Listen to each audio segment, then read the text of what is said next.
মাই god এই জায়গাটা হলো জাপানের ইয়োকোহামা সিটিতে মিনাতো মিরাই। আর ইয়োকোহামা মিনাতো মিরাই এমন এক জায়গা, এটা হলো টুরিস্ট স্পট বলা হয়। মিনাতো মিরাই প্রতিদিনই বিভিন্ন দেশের মানুষ এবং জাপানিজরা সহ এসে ভিড় জমায়। এটা এমন একটা স্পট যেখানে আপনি একদিনও চাইলেও সবগুলো ইভেন্টে ঘুরে শেষ করতে পারবেন না। তো অবশ্যই আপনাকে হাতে সময় নিয়ে যেতে হবে যদি সম্পূর্ণ মিনাতো মিরাই আপনি ঘুরতে। আপনারা যারা আমাদের ভিডিও দেখেন তারা অবশ্যই জানেন গত কিছুদিন আগেও আমরা মিনাতো মিরাই এসেছিলাম। অন্য সবার মতো আমরা সবগুলো ইভেন্ট কমপ্লিট করতে পারিনি। একমাত্র আমার উদ্দেশ্যে আজকে এখানে আসা। আমার অনেক ইচ্ছে ছিল কেবল কারে উঠে পুরো মিনাতো মিরাইটা আমি দেখবো। আর যদিও আপনার ভাইয়ার কোনো ইন্টারেস্ট ছিল না, কারণ সে এর আগেও 2বার উঠেছিল। আমার আর শেহজাদের জীবনের প্রথম কেবল কারে চড়া, তাই আমি আমার ছেলে হয়তোবা অনেক এক্সাইটেড ছিলাম আপনার ভাইয়ার থেকেও।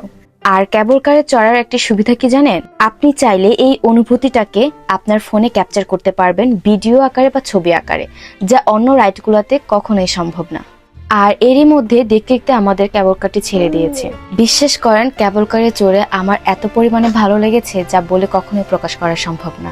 আর আপনাদেরকে একটা জিনিস সাজেস্ট করতে চাই, অবশ্যই যদি আপনারা কখনো কেবল কারে চড়তে চান অবশ্যই রাতের সময়টাকে বেছে নেবেন, কারণ দিনের ভিউর থেকে রাতের ভিউটা সত্যি সত্যি অনেক সুন্দর আসে। আর আপনাদের কুট্টুস পাখি গাড়িতে থাকতেই চাচ্ছিল না, আর আমিও এই মুহূর্তটাকে অনুভব করার জন্য ওকেও কোলে নিয়ে নিলাম। আমার কাছেও থাকবে না, তারপর তার বাবার কাছে চলে গেল। আর বিশ্বাস করেন উঠে আমার এত পরিমাণ ভালো লাগছে যা বলার মতো না। এত সুন্দর সিটিটা যেন আমার 2 চোখে শুধু পুরো ইয়োকোহামাটা আমি দেখতেছি, এরকম একটা ফিলিংস। আর যেসব আপু এবং ভাইয়ারা জাপানে আছেন আপনারা চাইলে ফ্যামিলির সাথে কিংবা বন্ধু-বান্ধবকে নিয়ে একটা সুন্দর ট্যুর দিতে পারেন। ইয়োকোহামার এই মিনাতো মিরাইটা কিন্তু আসলে অনেক সুন্দর, আর অনেক ইভেন্ট থাকায় আপনি এটাকে অনেক উপভোগ করতে পারবেন। আজকে এই পর্যন্ত। ভালো লাগলে একটা লাইক এন্ড কমেন্ট করতে ভুলবেন না। আল্লাহ হাফেজ।